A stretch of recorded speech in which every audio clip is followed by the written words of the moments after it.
Sindhu Bhairavi today episode சிந்துவை arrest பண்ணி கூட்டிகிட்டு போகிறாங்க. அதனால சிந்து ரொம்பவே கவலையோடு இருக்காங்க. சிவா, நீ ஏதாச்சும் சொல்லுப்பா. கூட்டிகிட்டு போகிறாங்க. பெரியம்மா, அவள் பண்ண தப்புக்கு அவள் தண்டனை அனுபவிக்கிறா. நீங்கள் அவளுக்கு உதவி செய்யாதீங்கன்றாங்க. நீங்கள் ஏன் பெரியம்மா அவளை இந்த அளவுக்கு உதவி செஞ்சு அவளை தலை தூக்கிட்டு கொண்டாடிட்டு இருக்கீங்க?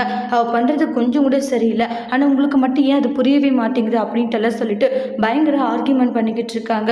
அதுக்கப்புறமா ரொம்பவே ஃபீல் பண்ணிட்டு இருக்காங்க நம்மளுடைய சிந்து இருந்துட்டு. உடனே பெரியம்மா, அவள் போட்டோம், அவள் இங்கே இருக்கக்கூடாது, ஏன்னா என்னுடைய வாழ்க்கையவே வந்து அவள் அழிச்சிட்டா அப்படின்ட்டு சொல்லிட்டு இருக்காங்க.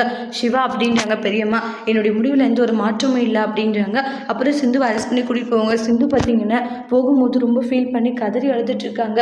அத்தை, என்னை காப்பாற்றுங்க அத்தைன்னு சொல்லிட்டு ரொம்ப எமோஷனலாக ஃபீல் பண்ணிக்கிட்டு இருக்காங்க. அதை பார்த்த உடனே அவங்க அந்த அளவுக்கு ஃபீல் பண்ணிக்கிட்டு இருக்காங்க. சிவா, உன்னை பார்க்கும்போது எனக்கு கோபம் வருது. ஏன்னா நீ வந்து தொட்டு தாலி கட்டின பொண்டாட்டியை வந்து இப்படி அரெஸ்ட் பண்ணிட்டு போகிறாங்க. ஆனால் அதை பார்த்துட்டு நீ சும்மா இருக்க பார்த்தியா? கொஞ்சம் கூட உனக்கு மனசாச்சு அப்படின்றதே இல்லை. இங்கே பாருங்க பெரியம்மா, அவளை பற்றி உங்களுக்கு தெரியாது, போக போக தான் தெரியுன்ற மாதிரி சொல்கிறாங்க. மகா ரொம்ப சந்தோஷப்படுறாங்க. இப்போதான் மனசுக்கே ரொம்ப நிறைவாக இருக்குது சிவா அப்படின்னு சொல்லிட்டு இருக்காங்க. இதை கேட்ட உடனே அன்னபூரணிக்கு ரொம்பவே கோபம் வருது. அதோடு இந்த பிரம்மவை முடிச்சிருக்காங்க.